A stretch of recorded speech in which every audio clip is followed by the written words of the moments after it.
चर्चा के लिए हमारे साथ जुड़ चुके हैं दिल्ली कोविड वैक्सीन कमेटी के मेंबर समीर भाटी साहब। डॉक्टर भाटी, स्वागत है आपका। कितना सिग्निफिकेंट इसे मानते हैं सर आप, 2 वैक्सीन्स नई मंजूरी और साथ ही साथ एक दवा को इमरजेंसी इस्तेमाल की मंजूरी? बिल्कुल बिल्कुल। अभी देखें, जैसे अभी 26 तारीख को अनाउंस हुआ था कि हमारा एल्डरली लोगों के लिए बूस्टर डोज और हेल्थ केयर वर्कर्स और फ्रंटलाइनर के लिए बूस्टर डोज, इसके अलावा हमारा जो बच्चों के लिए भी 15 से 18 साल के लिए वैक्सीन भी आ गया। इसके अलावा अब जो 2 हमारी और वैक्सीन लॉन्च हुई है, जिसके अंदर एक तो हमारी पूर्णतः स्वदेशी वैक्सीन है ही ऑलरेडी, और कोवावैक्स ऑलरेडी पहले से यूएस के अंदर चल रही थी नोवोवैक्स के नाम से, तो उसकी भी काफ़ी अच्छी एफिकेसी और अच्छे रिजल्ट देखे गए हैं। देखिए, अभी सबसे ज़्यादा ज़रूरी है क्योंकि हमारा आगे बूस्टर प्रोग्राम भी शुरू हो गया है, तो निश्चित तौर पर हमें आगे ज़्यादा डोजेस की रिक्वायरमेंट होगी। और इन दोनों वैक्सीन्स का जो फ़ायदा है वो ये है कि इनकी प्रोडक्शन ईजी है, और सबसे ज़्यादा जो बेनिफिट हम अगर हिंदुस्तान के हिसाब से बात करें कि इनको जो लॉजिस्टिकली हम इजीली जो है इम्प्लीमेंट कर सकते हैं ग्राउंड लेवल पे, क्योंकि इनको 2 से 8 डिग्री रेफ्रिजरेटर जो है टेम्परेचर पे रखा जा सकता है। तो ये इन दोनों वैक्सीन्स का काफ़ी ज़्यादा फ़ायदा है। और जिस तरह से डेटा भी शो किया गया है, इसमें सेफ्टी और एफिकेशियस डेटा अगर कोवैक्स का देखें तो वो लगभग 90.4% के करीब है। तो ये काफ़ी एफिकेशियस वैक्सीन है और साइड इफेक्ट भी जो है इनके बहुत कम देखे जाएंगे। और सर, इनके रोल आउट में अब कितना समय है, क्या क्या प्रक्रिया है और कब तक ये आम लोगों के लिए उपलब्ध होंगी? बिल्कुल, देखिए, जिस तरह से हम कोवोवैक्स के लिए बात करें तो उसको मई के अंदर पिछले साल already serum institute of India जो ऑलरेडी हमारी कोविशील्ड का भी मैन्युफैक्चरिंग कर रहे हैं, और उस कंपनी के पास ऑलरेडी मैन्युफैक्चरिंग कैपेसिटी काफ़ी ज़्यादा, और जिस तरह से कंपनी की तरफ से स्टेटमेंट आया है कि वो लगभग 10 करोड़ के करीब डोजेज 1 महीने के अंदर दे पाएंगे, और उसके आगे ज़्यादा अपना प्रोडक्शन वो बढ़ा भी लेंगे, क्योंकि इन दोनों ही वैक्सीन का प्रोडक्शन करना कंपैरेटिवली इजी है। तो निश्चित तौर पे हमें, और ऑलरेडी हमारे पास 2 वैक्सीन्स जिस तरह से ग्राउंड लेवल पे काफ़ी चल ही रही है, और 2 ये और हो जाएगी। वैसे टोटल देखें तो टोटल 8 वैक्सीन हो जाएगी। तो उस तरह से हम लोगों की जो ड्राइव भी है वैक्सीन वो काफ़ी ज़्यादा फास्ट हो पाएगी। और आगे फिर जिस तरह से अभी तो हम लोगों ने बूस्टर डोज की जो हमारे एल्डरली लोग हैं और हमारे हेल्थ केयर और फ्रंटलाइन वर्कर्स हैं उनके लिए ओपन किया, पर आगे और सबके लिए भी बूस्टर की आवश्यकता पड़ेगी। तो उस समय फिर हम लोगों को जो 2 और वैक्सीन हो गई, इनसे काफ़ी ज़्यादा बेनिफिट मिलेगा। सर, मैं पढ़ रहा हूं कई मीडिया रिपोर्ट्स में ये भी कहा जा रहा है कि हो सकता है कि बूस्टर डोज के तौर पर ही इनका इस्तेमाल हो। आपका क्या अनुभव, आकलन रहेगा इस बारे में? क्या ये पॉसिबल है या फिर ये प्राइमरी डोज की तरह ही दी जाए? हाँ, देखिए,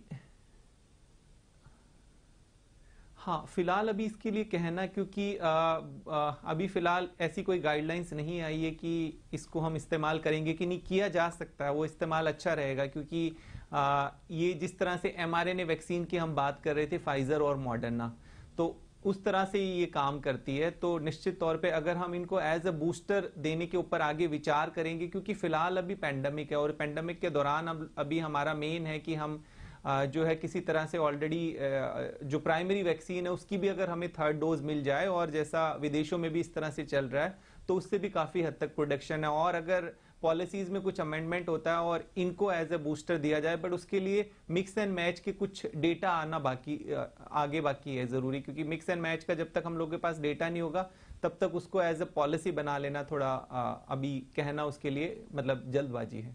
बिल्कुल। और सर, जब सेकेंड वेव में हम लोगों ने देखा कि लोग एक एक पिल के लिए भाग रहे थे, जब वो बीमार पड़ रहे थे, कई दवाइयों के इस बीच नाम आए, कई इंजेक्शंस थे, कई दूसरी तरह की चीजें थी उनमें। अब जो मोलनुपिराविर को जो मंजूरी दी है, जो कि एंटीवायरल पिल है, उसे कितना महत्वपूर्ण मानते हैं आप, और क्या ये वाकई में सीवियरिटी रोकने में कारगर है? बिल्कुल बिल्कुल। देखिए, अगर हम इसकी बात करें स्पेसिफिकली मोलनुपिराविर की, तो इसका बेनिफिट ये हो जाएगा कि सबसे ज़्यादा एक तो हमारे लिए महत्वपूर्ण है कि हम हॉस्पिटलाइजेशंस को कम करें। एज ए प्रिवेंटिव तौर पे ड्रग का जब इस्तेमाल किया जाए, जो इसमें इस ड्रग का इस्तेमाल भी होगा वो स्पेसिफिकली उन पेशेंट्स के अंदर जो कोविड पॉजिटिव होंगे और शुरुआती 5 दिनों के अंदर जिनको बीमारी गंभीर होने के चांसेस बने रहते हैं, कि जैसे हमने देखा भी था सेकेंड वेव के अंदर और पिछली वेव के अंदर की जो हमारे कोमॉर्बिड और हाई रिस्क वाले लोग थे उनके अंदर बीमारी की गंभीरता ज्यादा देखी गई थी। तो ऐसे हाई रिस्क वाले लोग जिनके अंदर कोविड RT-PCR पॉजिटिव आता है तो उनको शुरुआती दिनों में देने से बेनिफिट होगा। उससे हमारा क्या होगा कि जो हॉस्पिटल बर्डन है वो कम हो जाएगा और पेशेंट को भी जो है बीमारी की गंभीरता नहीं होगी। इसको एडमिनिस्टर करना भी इजी होगा क्योंकि ओरली आपको देना है। तो ये सब चीजें हैं, तो निश्चित तौर पे ये भी हमारी जो कोविड के लिए जंग है उसके अंदर एक ये काफी अच्छा हथियार रहेगा। और सबसे अच्छी बात है कि 13 कंपनियों को ऑलरेडी इसके लिए अप्रूवल मिला है, तो प्रोडक्शन को लेकर उस तरह की कोई समस्या नहीं रहेगी। ओके अच्छा सर, मैं थोड़ा सा अब कोरोना के ओवरऑल मामलों की अगर बात कर लेता हूं। दिल्ली में आपने देखा कि वहां पर चिंताएं बढ़ रही हैं, येलो अलर्ट वहां पर जारी कर दिया गया है। आज मुंबई में 1377 मामले सामने आए हैं, जो 6 बजे लेटेस्ट रिपोर्ट आई है। और डॉक्टर शशांक जोशी देश के बड़े ही जाने माने स्वास्थ्य विशेषज्ञ हैं, हमारे शोज पर भी आते हैं, आपके साथ भी आए हैं। उनका यह कहना है कि संभवतः मुंबई में थर्ड वेव आ चुकी है अब। लेकिन वो एक जो राहत की बात कह रहे हैं कि जितने भी केसेस आए हैं वो ऑल माइल्ड केसेस हैं, कोई मेजर सिम्टम्स नहीं है और कोई हेल्थ केयर पर भी कोई बड़ा स्ट्रेन नहीं है। कैसे आप देखते हैं अभी 2-4-5 दिन या एक हफ्ता 2 हफ्ता कैसा रहने वाला है मुंबई दिल्ली जैसे शहरों के लिए?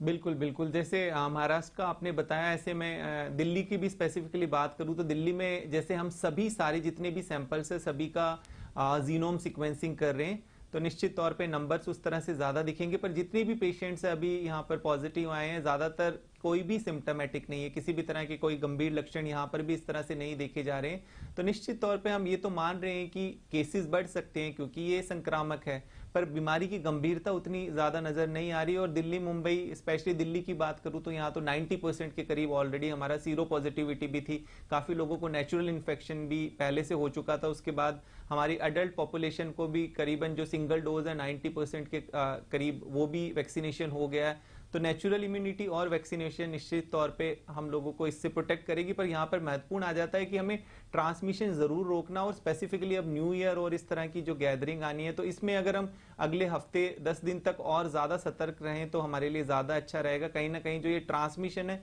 इसको हम कम कर पाएंगे और इस चेन को थोड़ा ब्रेक कर पाएंगे, क्योंकि हमें ट्रांसमिशन को निश्चित तौर पर कम करना है। बहुत बहुत शुक्रिया डॉक्टर समीर भाटी, आपने इस महत्वपूर्ण विषय पर अपना विश्लेषण दिया। आपका बहुत बहुत शुक्रिया वक्त निकालने के लिए।